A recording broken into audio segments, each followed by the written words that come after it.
1999 പുറത്തിറങ്ങിയ David Fincher direct ചെയ്തിട്ടുള്ള ഒരു സിനിമയാണ് ഫൈറ്റ് ക്ലബ്. അതിലെ കേന്ദ്ര കഥാപാത്രമായിട്ടുള്ള ബ്രാഡ് പിറ്റ് അവതരിപ്പിച്ചിരിക്കുന്ന ടൈലർ ഡേർഡൻ എന്ന് പറയുന്ന ഒരു കഥാപാത്രത്തിൻ്റെ ഫിലോസഫിയാണ് നമ്മൾ ഇന്ന് ഈ വീഡിയോയിലൂടെ ഡിസ്കസ് ചെയ്യാൻ പോകുന്നത്.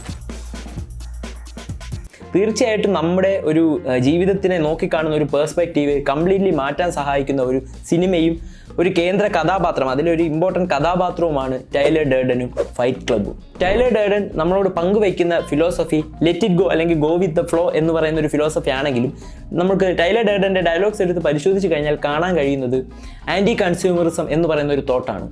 V are consumers, we are the byproducts of a lifestyle obsession. Murder, crime, poverty, these things don't concern me. What concern me are the celebrities, celebrity magazines, television with 500 channels, some guy's name on my underwear, Rogaine, Viagra, Odestra. ഈ ആധുനിക കാലഘട്ടത്തിൽ നമ്മളെല്ലാവരും കൺസ്യൂമേഴ്സാണ്. ലോകം നമ്മൾ അങ്ങനെയാണ് ആക്കി തീർത്തത്. അവർ നിർമ്മിച്ചെടുത്ത അല്ലെങ്കിൽ സമൂഹം നിർമ്മിച്ചെടുത്ത ഒരു ചട്ടക്കൂടിനുള്ളിൽ നിന്നാണ് നമ്മൾ ജീവിക്കുന്നതും നമ്മൾ ജീവിച്ച് മരിക്കുന്നതും. ഈ ലോകത്തെ തിന്മകളെ അല്ലെങ്കിൽ മനുഷ്യരാശിക്ക് തന്നെ വിനാശകരമായിട്ടുള്ള കൊലപാതകങ്ങൾ, പട്ടിണി, അങ്ങനെയുള്ള കാര്യങ്ങളൊന്നും നമ്മളെ ബാധിക്കുന്നില്ല.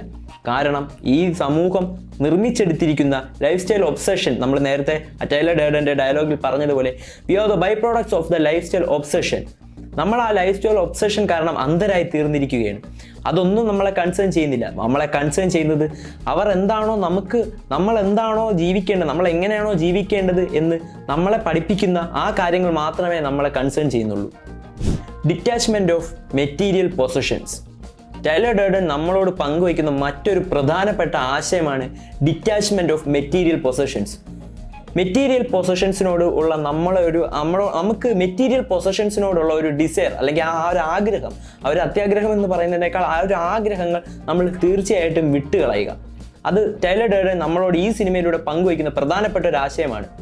ഈ സിനിമ പൂർണ്ണമായിട്ടും കണ്ടു കഴിഞ്ഞവർക്ക് മനസ്സിലാകും കൃത്യമായി ടൈലർ ഡേർഡൻ എന്ന് പറയുന്നത് നായക കഥാപാത്രമായിട്ടുള്ള ആ നരേറ്റർ തന്നെയാണ് ശരിക്കും പറഞ്ഞാൽ ടൈലർ ഡേർഡൻ. എന്നാൽ രണ്ടുപേരും രണ്ട് ഓപ്പോസിറ്റ് ക്യാരക്ടേഴ്സാണ്. നരേറ്റർ, അതായത് നമുക്ക് ആ സിനിമയിലെ പേരില്ലാത്ത കഥാപാത്രമായിട്ടുള്ള നരേറ്റർ ശരിക്കും പറഞ്ഞു കഴിഞ്ഞാൽ ആ ലൈഫ് സ്റ്റൈൽ ഒബ്സഷന്റെ ബൈ പ്രോഡക്റ്റായി മാറിയിരിക്കുന്ന ഒരു വ്യക്തിയാണ്. മാസികകളിലൂടെയും മാഗസീൻസിലൂടെയും പരസ്യങ്ങളിലൂടെയും കണ്ട് ആഗ്രഹവും ആർത്തിയും മൂർത്ത് വാങ്ങിക്കൂട്ടിയ സാധനങ്ങൾ കൊണ്ട് നിറച്ച ഒരു പെർഫെക്റ്റ് വീട്, അങ്ങനെ പെർഫെക്റ്റ് ആകാൻ മാത്രം ജീവിച്ച് മരിക്കുന്ന ചില മനുഷ്യ സമൂഹത്തിൻ്റെ പ്രതിനിധിയാണ് ആ നരേറ്റർ. എന്നാൽ നരേറ്ററിൻ്റെ നേരെ ഓപ്പോസിറ്റ് ആയിട്ടുള്ള ഒരു ക്യാരക്ടറാണ് നമ്മുടെ ടൈലർ ഡേർഡൻ. വളരെ എക്സെൻട്രിക് ആയിട്ടുള്ള say no to material possessions എന്ന് പറയുന്ന ഒരു കോൺസെപ്റ്റ് അല്ലെങ്കിൽ എന്ന് പറയുന്ന ഒരു ഫിലോസഫി ഉള്ളിൽ കൊണ്ട് നടക്കുന്ന ഒരു വ്യക്തിയാണ് ടൈലർ ഡേർഡൻ. ഇതിൻ്റെ പല കാര്യങ്ങൾ നമുക്ക് പല ഡയലോഗ്സിലായിട്ട് ടൈലർ ഡേർഡൻ നമ്മളോട് പറയുന്നുണ്ട്. നമ്മളെല്ലാവരും മാധ്യമങ്ങളുടെയും പരസ്യങ്ങളുടെയും ഇരകളാണ്. അവർ ബ്രെയിൻ വാഷ് ചെയ്ത് വച്ചിരിക്കുന്ന തലച്ചോറുകളാണ് നമുക്കുള്ളത്. B minimalistic and self sufficient. Minimalistic ആവുക എന്ന് പറയുന്നത് ശരിക്കും പറഞ്ഞാൽ അതിൻ്റെ ലിറ്ററലി ഉള്ള മീനിങ് ആണ് ഇവിടെ എന്ന് നമുക്ക് ഒരിക്കലും പറയാൻ കഴിയില്ല. ആൻറ്റി കൺസ്യൂമറിസം അല്ലെങ്കിൽ ബി മിനിമലിസ്റ്റിക് എന്നൊക്കെ പറയുമ്പോൾ അതിൻ്റെ ലിറ്ററലി ഉള്ള മീനിങ് അല്ലെങ്കിൽ അതെല്ലാം വെടിഞ്ഞ് ഈ ജീവിതത്തിലെ ലൗകിക സുഖങ്ങൾ മൊത്തം വെടിഞ്ഞ് സന്യസിക്കണം അല്ലെങ്കിൽ വെറും പ്രാകൃതമായിട്ടുള്ള ജീവിതം ജീവിക്കണം എന്നല്ല ശരിക്കും ഈ സിനിമയിലൂടെ നമ്മളോട് പറയുന്നത്. അതായത് ബുദ്ധൻ്റെ philosophy, freedom from the material possessions. Material പൊസഷൻസിൽ നിന്നും നമ്മൾ വിടണം, അതായത് നമ്മൾ അതിൽ നിന്നുള്ള ആഗ്രഹത്തെ നമ്മൾ വിടണം. ബുദ്ധൻ പറയുന്നു ഈ ലോകത്ത് ശരിക്കും പറഞ്ഞാൽ ദുഃഖം മാത്രമാണ് അൾട്ടിമേറ്റ് റിയാലിറ്റി. എന്നാൽ ഈ ദുഃഖത്തിൻ്റെ കാരണമെന്ന് പറയുന്നത് ആഗ്രഹങ്ങളാണ് എല്ലാ ദുഃഖത്തിനും കാരണം. ദുഃഖ കാരണ എന്ന് പറയുന്നത് എന്നും ആഗ്രഹങ്ങൾ മാത്രമാണ്. ഇതേ കോൺസെപ്റ്റ് തന്നെയാണ് ടൈലർ ഡേർഡൻ നമ്മുടെ ഫിലോസഫി. ഇതേ കോൺസെപ്റ്റ് തന്നെയാണ് ശരിക്കും പറഞ്ഞു കഴിഞ്ഞാൽ ടൈലർ ഡേർഡൻ ഫൈറ്റ് ക്ലബ് എന്ന സിനിമയിൽ നമ്മളോട് പറയുന്നതും. ആഗ്രഹങ്ങൾ, മെറ്റീരിയൽ പൊസഷൻസിനോടുള്ള ആഗ്രഹങ്ങളാണ് ശരിക്കും പറഞ്ഞു കഴിഞ്ഞാൽ നമ്മളല്ലാതാക്കി തീർക്കുന്നത്. ഈ സിനിമയിലെ അതിനുള്ള ഏറ്റവും വലിയ ഉദാഹരണമാണ് നമ്മുടെ നരേറ്റർ. ശരിക്കും പറഞ്ഞു കഴിഞ്ഞാൽ മാസികയിലൂടെയും കാണുന്നത് പോലെ സിനിമയുടെ ആദ്യ ഭാഗത്ത് നമുക്ക് കാണാം ഒരു യിങ് യാങ് തരത്തിലുള്ള ഒരു കോഫി ടേബിൾ ഉൾപ്പെടെ ഫ്ലാറ്റിലെ ഓരോ വസ്തുക്കളും നരേറ്റർ ആഗ്രഹിച്ച് നോക്കി വാങ്ങിച്ച് ആ നരേറ്റർ തന്നെ ഒരു സന്ദർഭത്തിൽ ബാറിൽ വെച്ച് പറയുന്നുണ്ട് he's trying to B perfect. പക്ഷേ നമ്മുടെ ടൈലർ ഡേർഡൻ പറയുന്നത് അങ്ങനെയല്ല. V are not perfect, let's evolve. നമ്മൾ കാലത്തിനനുസരിച്ച് മാറണം. നമ്മൾ ഒരിക്കലും പെർഫെക്റ്റ് ആകാൻ ശ്രമിക്കരുത്, നമ്മൾ അഡാപ്റ്റ് ചെയ്യുകയാണ് വേണ്ടത്. അതുപോലെ നമ്മുടെ ടൈലർ ഡർഡൻ പറയുന്നത് ഡിറ്റാച്ച് ചെയ്യുക എന്നുള്ളതാണ്. ആ ആഗ്രഹങ്ങളിൽ നിന്ന് നമ്മൾ ഡിറ്റാച്ച് ചെയ്യുക, മെറ്റീരിയൽ പൊസഷൻസിനോട് ആഗ്രഹങ്ങളോട് നമ്മൾ ഡിറ്റാച്ച് ചെയ്യുക എന്നതാണ് ഡിറ്റാച്ച്മെന്റ് ഓഫ് മെറ്റീരിയൽ പൊസഷൻസ് എന്ന് പറയുന്ന ഒരു കോൺസെപ്റ്റ് ടൈലർ ഡർഡൻ കൊണ്ടുവരുന്നത്. ഈ ആഗ്രഹങ്ങൾ എങ്ങനെ ഉണ്ടായി എന്നത് വളരെ പ്രസക്തമായിട്ടുള്ള ഒരു ചോദ്യമാണ്. ഈ ചോദ്യത്തിനുള്ള ഉത്തരവും ടൈലർ ഡർഡൻ മറ്റൊരവസരത്തിൽ നമ്മളോട് ഒരു ഡയലോഗിലൂടെ പങ്കുവയ്ക്കുന്നുണ്ട്. Advertisement and media. അഡ്വർടൈസ്മെന്റും മീഡിയയും, പരസ്യങ്ങളും മാധ്യമങ്ങളുമാണ് ഈ ആഗ്രഹങ്ങൾ നമ്മുടെ തലച്ചോറിനുള്ളിൽ കുത്തിവയ്ക്കുന്നത്. Advertising has us chasing cars and clothes, working jobs we hate so we can buy shit that we don't need. Man is born free but everywhere he is in chains. പ്രശസ്ത തത്വചിന്തകനായിട്ടുള്ള ജീൻ ജാക്വസ് റൂസോ പറഞ്ഞിട്ടുള്ള ഡയലോഗാണിത്. ഈ ഒരു കാര്യം തന്നെ നമുക്ക് നമ്മുടെ ഈ സിനിമയിലും കാണാം. കാരണം നമ്മളെല്ലാവരും ജനിച്ചു വീഴുന്നത് ഒരു പെട്ടിയിലേക്കായിരിക്കും. ഒന്നുകിൽ ആണ് പെണ്ണ് എന്നുള്ളൊരു പെട്ടി, അല്ലെങ്കിൽ ഏതെങ്കിലും ഒരു മതം എന്നുള്ളൊരു പെട്ടി. അങ്ങനെ ജനിച്ചു വീഴുന്ന കുട്ടികൾ വരെ ഏത് സ്നഗ്ഗി ഇടണം എന്ന് തീരുമാനിക്കുന്നത് മാതാപിതാക്കളാണോ എന്നുള്ള ചോദ്യം വരെ നമ്മളൊന്ന് ആലോചിക്കേണ്ടതാണ്. കാരണം അത്രത്തോളം മാധ്യമങ്ങളും പരസ്യങ്ങളും നമ്മളെ സ്വാധീനിച്ച് കഴിഞ്ഞു. അതെ, നമ്മൾ ബന്ധിതരാണ് ഒരു തരത്തിൽ അല്ലെങ്കിൽ മറ്റൊരു തരത്തിൽ.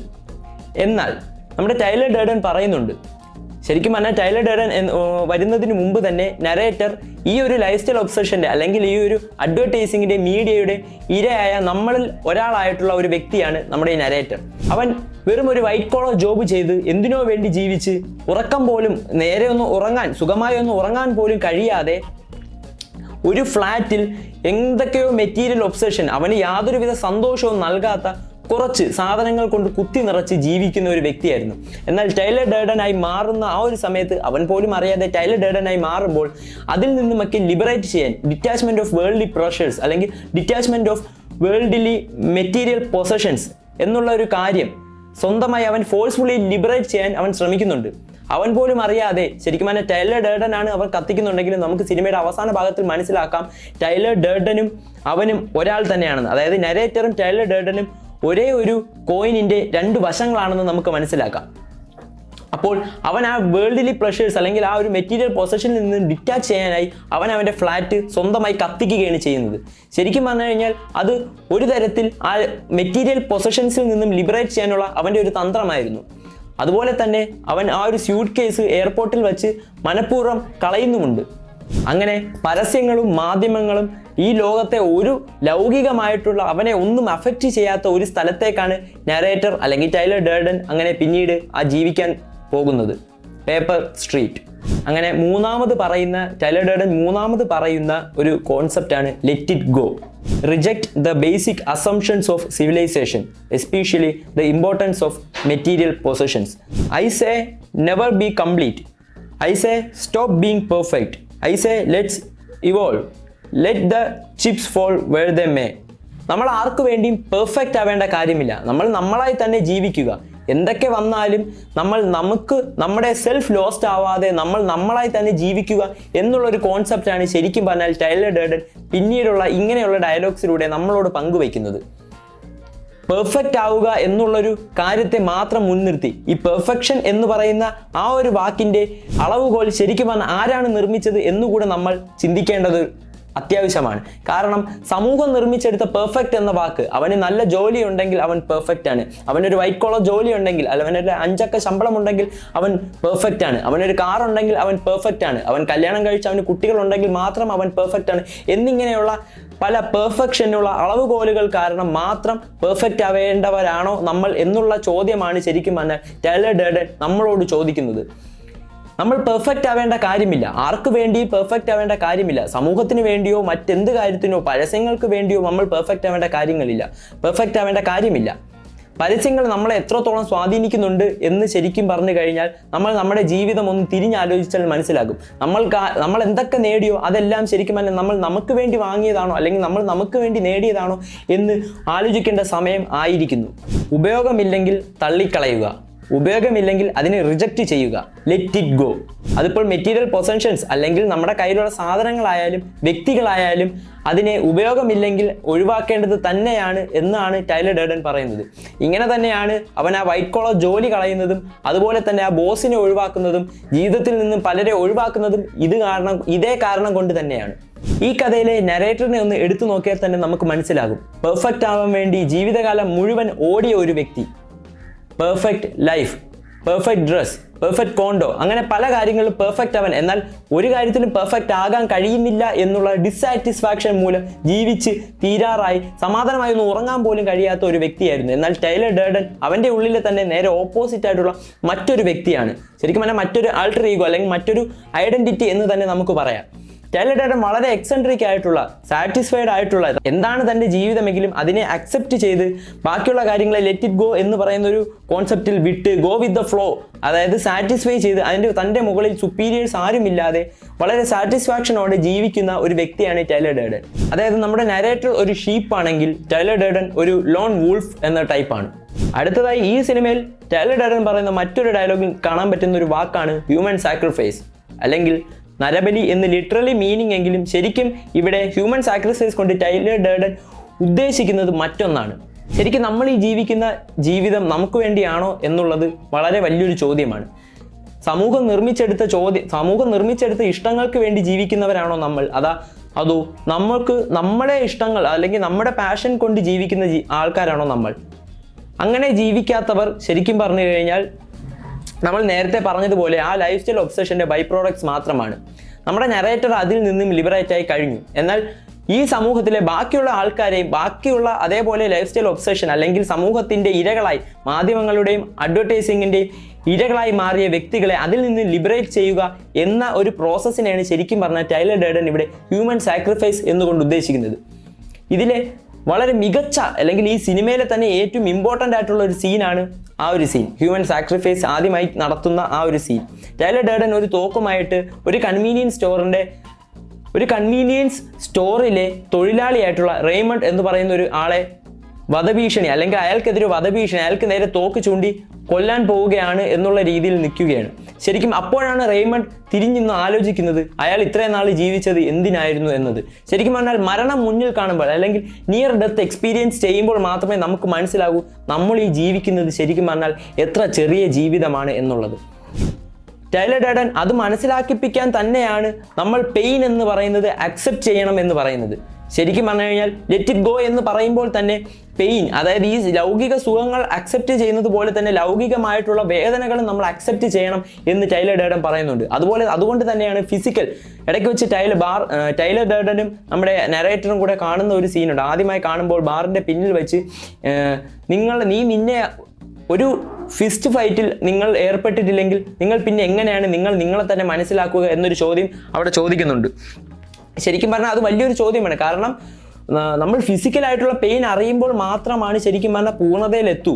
I don't want to die without any scars എന്നും പറയുന്നുണ്ട്. കാരണം ഓരോ സ്കാറുകളും നമ്മൾ എന്തിനാണ് ശരിക്കും പറഞ്ഞാൽ സ്കാർ വരാതിരിക്കാൻ ആഗ്രഹിക്കുന്നത്? നമ്മൾ സമൂഹത്തിൻ്റെ ബ്യൂട്ടി എന്ന് പറയുന്ന ഒരു കോൺസെപ്റ്റിനെ സാറ്റിസ്ഫൈ ചെയ്യാൻ വേണ്ടി മാത്രമാണ് സ്കാർ വരരുതെന്നൊക്കെയുള്ള പ്രാർത്ഥന കൊണ്ട് നടക്കുന്നത്.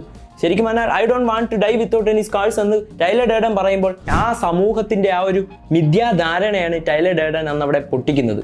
ഇതുപോലെ തന്നെ ടൈലർ ഡർഡൻ്റെ ഡയലോഗ്സ് എടുത്ത് അനലൈസ് ചെയ്താലും നമുക്ക് മനസ്സിലാക്കാൻ കഴിയുന്ന പല കാര്യങ്ങളുണ്ട്. അന്ന് റെയ്മണ്ട് കേവലം ഒരു കൺവീനിയൻസ് സ്റ്റോറിൻ്റെ ജോലിക്കാരനായിട്ടുള്ള റെയ്മണ്ടിൻ്റെ അടുത്ത് അന്ന് ആ വധഭീഷണി മുടക്കുമ്പോൾ രണ്ട് കാര്യങ്ങൾ സംഭവിക്കാം. ഒന്ന്, അവൻ ആ ട്രോമയിൽ ജീവിക്കാം. പക്ഷെ മറ്റൊന്ന്, അവനോട് പറയുന്നുണ്ട് 6 ആഴ്ചയ്ക്കുള്ളിൽ നീ ഇന്ന് ഇവിടെ നിന്ന് പോയി 6 ആഴ്ചയ്ക്കുള്ളിൽ നീ നിന്റെ ലക്ഷ്യത്തിന് അല്ലെങ്കിൽ നീ നിന്റെ പാഷന് വേണ്ടി പ്രവർത്തിച്ചില്ലെങ്കിൽ, വെറ്റിനറി ഡോക്ടർ ആകുക എന്നുള്ള ആ ഒരു പാഷന് വേണ്ടി നീ പ്രവർത്തിച്ചില്ലെങ്കിൽ നിന്നെ ഞാൻ കൊന്നുകളയും എന്ന് പറയുമ്പോൾ അവിടെ നടക്കുന്നത് ശരിക്കും പറഞ്ഞാൽ റെയ്മണ്ട് എന്ന് പറയുന്ന ആ ഒരു കൺവീനിയൻസ് സ്റ്റോർ അല്ലെങ്കിൽ ആ ഒരു കേവലമായ ഒരു ജോലിക്കാരൻ്റെ സാക്രിഫൈസ്, അവൻ അവിടെ മരിക്കുകയാണ്. പിന്നീട് പിറ്റേ ദിവസം മുതൽ അവൻ ജീവിക്കുന്നത് ശരിക്കും പറഞ്ഞാൽ അവനായിട്ടായിരിക്കും. കാരണം അവൻ അവിടെ ഒരു നിയർ ലൈഫ് ഡെത്ത് എക്സ്പീരിയൻസ് കിട്ടിക്കഴിഞ്ഞു. ശരിക്കും പറഞ്ഞു കഴിഞ്ഞാൽ മരണഭയം ഉണ്ടാകുമ്പോഴായിരിക്കും നമ്മൾ കുറച്ചും കൂടി ജീവിതം ആസ്വദിച്ച് ജീവിക്കാൻ പഠിക്കുക. പിന്നീട് മറ്റൊരു സീനിൽ ടൈലർ ഡർഡൻ്റെ ഡോറിൻ്റെ പിന്നിൽ ഒരുപാടധികം ഡ്രൈവിംഗ് ലൈസൻസുകൾ നമുക്ക് കാണാൻ കഴിയും. ഇതിൽ നിന്ന് നമുക്ക് മനസ്സിലാക്കാൻ കഴിയുന്നത് ടൈലർ ഡർഡൻ റെയ്മണ്ടിൽ ആ ഒരു സീനിൽ അല്ലെങ്കിൽ ആ ഒരു വ്യക്തിയിൽ മാത്രം ആ ഒരു ഹ്യൂമൻ സാക്രിഫൈസ് ഒതുക്കിയില്ല എന്നുള്ള കാര്യമാണ്. ലോകത്തിൻ്റെ പല രാജ്യങ്ങളിൽ പല സ്ഥലങ്ങളിലായി ഫൈറ്റ് ക്ലബിൻ്റെ ഫ്രാഞ്ചൈസി തുടങ്ങാൻ നമ്മുടെ ടൈലർ ഡേർഡൻ പോയതിൻ്റെ ആ ഒരു സ്ഥലങ്ങളിലെല്ലാം തന്നെ ഇതുപോലെ ഹ്യൂമൻ സാക്രിഫൈസ് നടത്തിയതായിട്ടും നമുക്ക് ആ ലൈസൻസ് ആ ഡ്രൈവിംഗ് ലൈസൻസിൻ്റെ എണ്ണം കാണുമ്പോൾ നമുക്ക് മനസ്സിലാകും. You are not your job, you are not how much money you make or have in your bank, you are not the car you drive, you are not the contents of your wallet, you are not your fucking car keys, you are all singing all dancing crap of the world, know that someday you are gonna dye.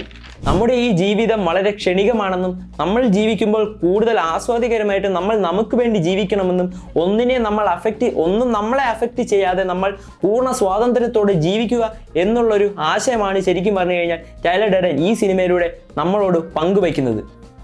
അങ്ങനെ വേറൊരു കാര്യം കൂടെ ഉണ്ട്. Taylor ഡേർഡൻ ഈ സിനിമയിലൂടെ ശരിക്കും പറഞ്ഞു കഴിഞ്ഞാൽ സാമ്പത്തികമായിട്ടുള്ള അവസാനമായിട്ട് ആ ഒരു ക്രെഡിറ്റ് കാർഡ് കമ്പനികളുടെ ഹെഡ് ക്വാർട്ടേഴ്സ് എല്ലാം പൊട്ടിത്തെറിപ്പിക്കുന്നതിലൂടെ ശരിക്കും പറഞ്ഞാൽ അതെല്ലാം ബോംബ് വെച്ച് തകർക്കുന്നതിലൂടെ സാമ്പത്തികമായിട്ടുള്ള ഒരു ഇക്വിലിബ്രിയം ക്രിയേറ്റ് ചെയ്യാൻ കൂടെ ശരിക്കും പറഞ്ഞാൽ ടൈലർ ഡേർഡൻ അവിടെ പ്ലാൻ ചെയ്യുന്നുണ്ട്. ആദ്യമൊക്കെ മൈൽഡ് ആയിട്ടുള്ള ഇങ്ങനെയുള്ള ഒരു ഫിലോസഫിക്കൽ തോട്ട്സ് ആണെങ്കിൽ പിന്നീട് കുറച്ച് എക്സ്ട്രീമിസ്റ്റ് അല്ലെങ്കിൽ ഒരു ടെററിസ്റ്റ് ആക്ടിവിറ്റി ആയിട്ടാണ് പ്രോജക്റ്റ് മെയ്ഹം ഒക്കെ വരുമ്പോൾ കുറച്ചുകൂടെയൊക്കെ ടെററിസ്റ്റ് ആക്ടിവിറ്റി എന്നുള്ളൊരു രീതിയിലേക്കാണ് ശരിക്കും പറഞ്ഞാൽ ടൈലർ ഡേർഡൻ പോകുന്നത്. ഇതെല്ലാം സിനിമയായി തന്നെ കാണുക എങ്കിലും ആ ഒരു ഫിലോസഫിക്കൽ കോൺസെപ്റ്റ് ശരിക്കും പറഞ്ഞു കഴിഞ്ഞാൽ നമ്മൾ നമ്മുടെ ജീവിതത്തിലേക്ക് അപ്ലൈ ചെയ്ത് കഴിഞ്ഞാൽ വലിയൊരു മാറ്റം കൊണ്ടുവരാൻ സാധിക്കുന്ന ഒരു കാര്യമാണ്. ടൈലർ ഡേർഡൻ്റെ ഫിലോസഫിയും പഴയ ഗ്രീക്കിലെ സ്റ്റോയിസിസം എന്ന് പറയുന്ന ഒരു ഫിലോസഫിയും ശരിക്കും പറഞ്ഞാൽ വളരെയധികം സാമ്യതകളുള്ളതാണ്.